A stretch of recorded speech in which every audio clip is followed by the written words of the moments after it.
Hi అండి. దొండకాయ పచ్చిమిర్చి పచ్చడి. కట్ చేసుకున్న దొండకాయలు, పచ్చిమిర్చి, ఒక చిన్న టమాటో. స్టవ్ మీద మూకుడు పెట్టుకుని వెయిట్ అయిన తర్వాత ఆయిల్ వేసుకోవాలి. ఇప్పుడు మనం కట్ చేసి పెట్టుకున్న ఈ పచ్చిమిర్చి, టమాటో, దొండకాయలు వేసుకోవాలి. ఇప్పుడు ఇందులో కొంచెం వెల్లుల్లి వేసుకోవాలి. చిన్న సైజు నిమ్మకాయ అంతా చింతపండు, కొంచెం ధనియాలు, జీలకర్ర, కొంచెం కొత్తిమీర కూడా వేసుకోవాలి. ఇప్పుడు మూత పెట్టి మగ్గించుకుందాం. ఒకసారి మూత తీసి కలుపుకుంటూ ఉండాలండి.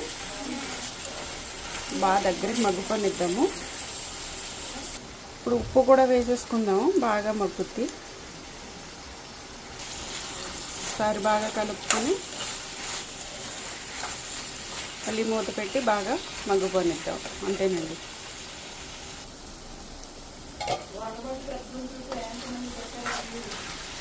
చూడండి మగ్గిపోయింది.